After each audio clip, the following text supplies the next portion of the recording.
Welcome to our next podcast on Peaks of the Balkans, and this time with us is Martin Chester, who is a guide from UK, certified IFMGA, and he did Peaks of the Balkans for the first time in winter, and this was our test tour with two guides, a photographer here from Poland, journalist from the Guardian, and me. I was the weakest link there. Did most of the days, not all days. Martin, welcome. Can you tell us a general impression of what you saw there, and who would you compare these mountains, this ski touring with, so people could have a reference? Wow. Okay. I think, it's an absolutely stunning area because of the whole package and the whole adventure. So I think what I liked about it was that the terrain is very much like the middle mountains of the Alps, like you might find in the Southern Alps, say, for example, Piemonte or the Ceira. So forested trees, beautiful mixture of terrain, not necessarily so steep. You can ski as steep as you like, but there's always a kind of safe way through from one place to another. But the thing that really appealed for me was the incredible welcome of the people. It felt like everything that's good about traveling to somewhere different and unusual, with really amazing people as well as the good skiing. So you're not just going there for the skiing, even though the skiing is great. Okay, thank you. So we're gonna watch the first video, which is we start at Gazzaferi guest house. We do a loop, and then we come back there. So if you could just, like, here are some of the photos. If you could just tell us, like, how did you see this? What was the rating of difficulty? And whatever impressed you. It's been some time since you've been here. It's now it's the third year. Yes. It's 2 years Yeah. ago. So Yeah. we'll Yeah. see how much impression we made to you after this, and how much you remember of the whole trail. Well, those So images are a here, great example, where there is some really beautiful terrain. It's pretty mellow to start off with, and we're on pretty easy angled terrain. But the shot of I think it was Jacek skiing, you could just see the little scrubby trees around on the ground, and that's a really good example of what people should expect. There's some amazing terrain, but even in poor visibility, there's enough trees to give you a sort of a visual cue of the terrain and ski through. So that was one of the big features about that area, was you just never get shut down by bad weather. You know, you can always travel because there's always beautiful forest to ski in if you really want some shelter. But towards the top of the tree line, there's this amazing open area with small trees, plenty of space to ski. But plenty of visual cues, so you can see the slope even in poor visibility. this area is quite wide.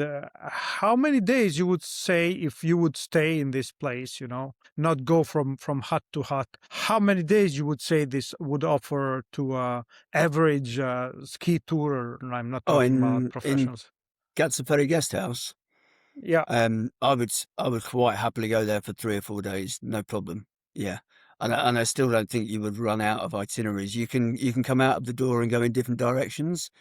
And there are also some of the I can't remember the name of the big peak, the highest peak of the area. But there are some things there. Żerawica, yeah. Żerawica, yeah. You know, all those things are accessible from that one guest house. It'd be an amazing base. Added to which, of course, they do some cat skiing from there, don't they? So you could have a really nice mix for a week of ski touring and cat skiing. So you could have some rest days where you used the cat ski for uplift, and then some other days where you could do some amazing ski touring. Yeah, pretty good. Now we go to the second video, and this video is, so here you can see the whole loop, which has it's somehow like 8. And this is the second day when we go from Gazzaferi to to Montenegro, to Hrid guest house, where we met the tallest guy in the peaks of the Balkans. Yeah. What a place! And he's one of few also that works in the winter now in the peaks of the Balkans trail, because not all of the guest houses is here are open. So that's me. That's my claim to fame. And if you look at that route, you can see that we've done a couple of laps there as well. I think that's one of the most appealing things of the area. It's not so big that just getting from one guest house to the next, if you look at that line, um, you can be sure to go from one destination to the next destination in a day. But it's really easy to add on some extra descents and some extra skiing. And you could I mean, looking at that line there, you could easily add that on in any direction and any different aspect as well. So yes, you've got your basic plan for getting from A to B, but it's really easy when you find some good skiing to just take it, and enjoy the really brilliant snow where you find it, and just do another lap, and add an extra little bit on. So we didn't take the shortest line from one place to another. We were very keen to take in the best skiing. It's very easy to do that there. Yeah, the last part of this GPS is just to inform people that it was a drive by a transport. So the last part is pretty flat. So it's neither the Yeah. joy of climbing nor the joy of, but it was done by a transfer. Yeah. And on our next trail that we will show, it's also it includes transfers in both sides. Uh-huh. And the first part we climbed with skis on our backs because there was not enough snow. So this is the trail in Montenegro. Yeah. And And I think this is the only one where you go and you come back the same way. yes. And these are some exhibitions by our professional skiers. I was in good hands. Absolutely. Those guys were great, eh? They were a lot of fun to yeah. A lot of fun to ski with. Yeah. What about this trail in Montenegro? Well, I thought again, it's a really good example. We didn't have great snow in that valley on the time that we were there, but it just wasn't a problem. And I think, compared to other places that I've skied, you have to put a little bit of effort in to get to the best skiing. But it wasn't a problem at all. We sort of, when we came over into that valley, there was a little bit of a disappointment that the guest house is quite a long way from the snow line. But the guys were so helpful. We skied to the snow line and we got a lift down to the guest house. Guest house is a wonderful place to stay. An absolutely fabulous night, fabulous food, fabulous hospitality. And then you can get quickly back to the snow line the next day and carry on.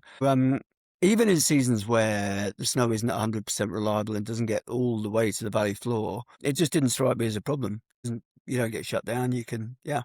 That's the beauty of ski touring against the alpine skiing, where you Absolutely. get just stuck. Yeah. You're a little bit more free, a little bit more agile.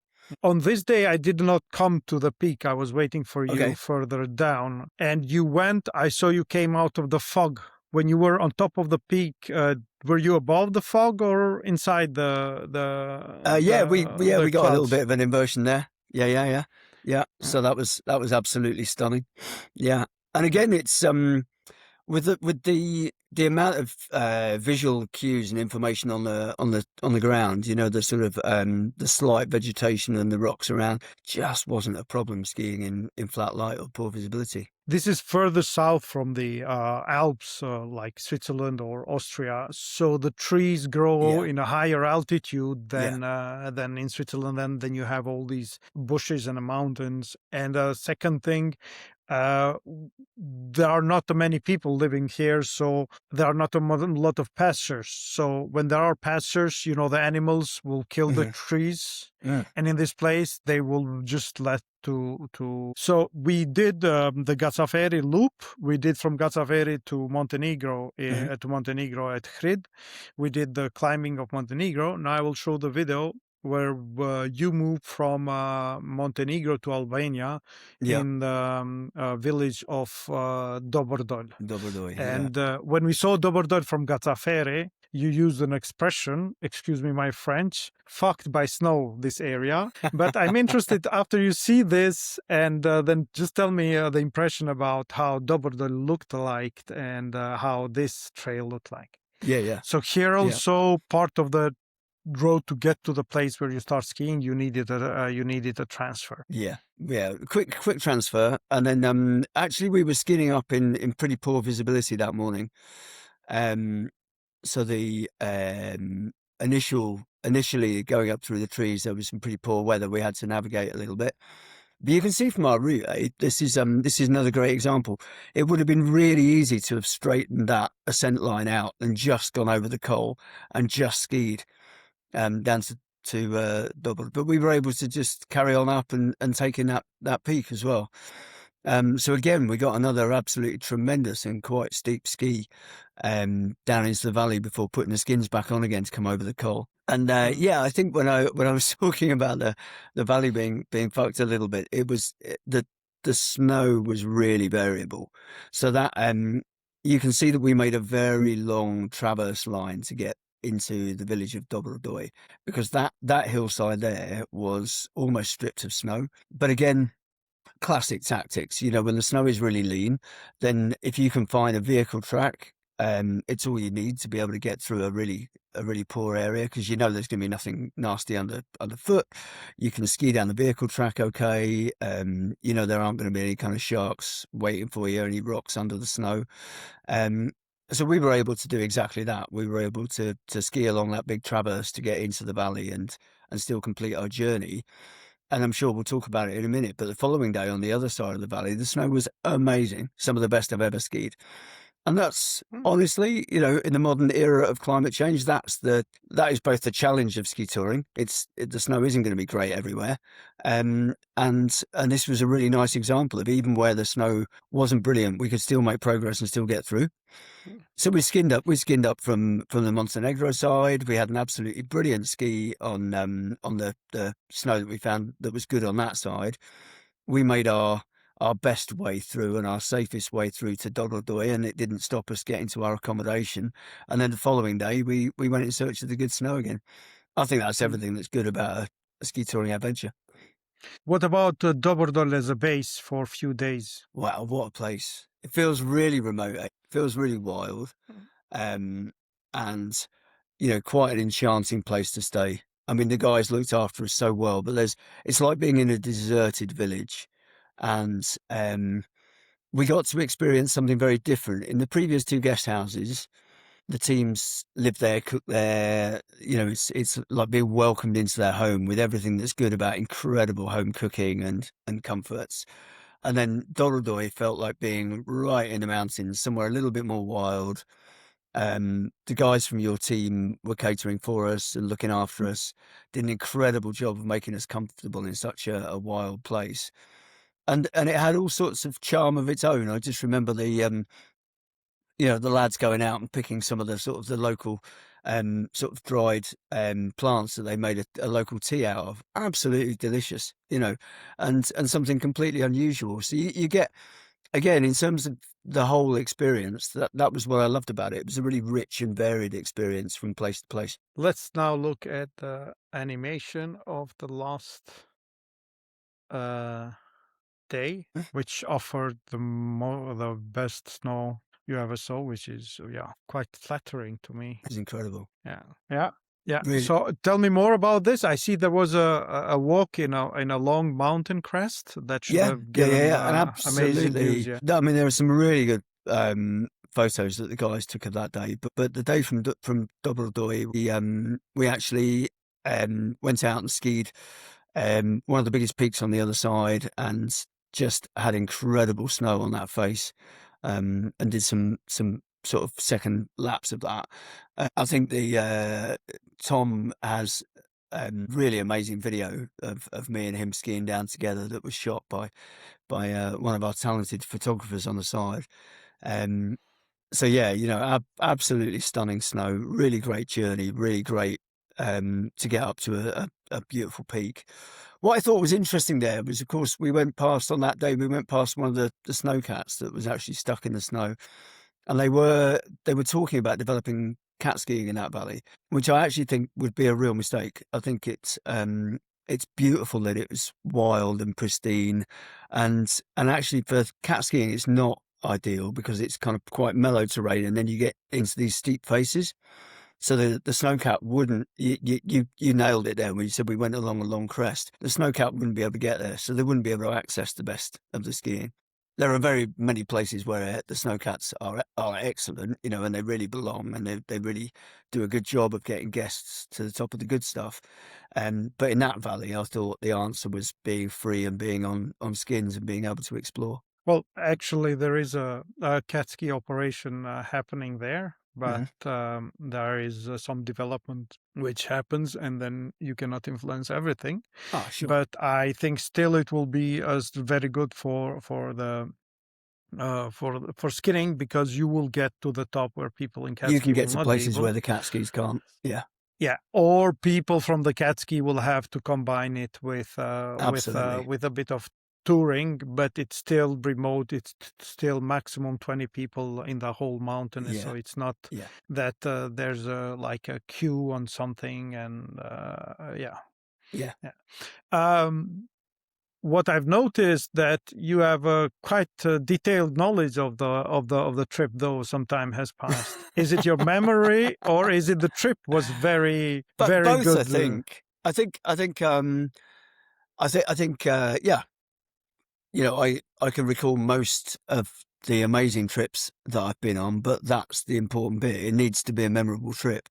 And actually, it's been a real pleasure after this time just talking to you about it and talking through it, because I've almost surprised myself how much detail I can remember about every day of it, because there were so many memorable things every day.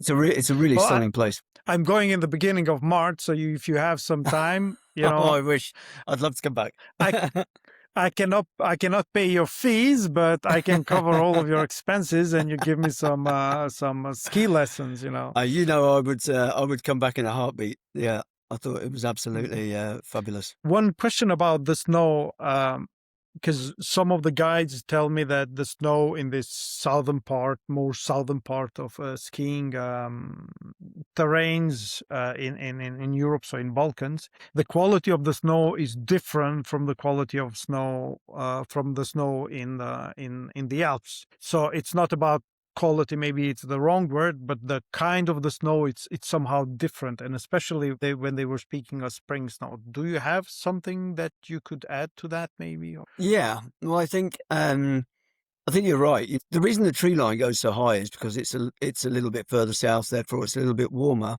and the sun hits the snow at a slightly higher angle. So I actually found um, it was like everything that you would find in the Alps and everything that's good about the Alps, but it just all happened a little bit quicker, so it transformed a little bit faster and a little bit more reliable.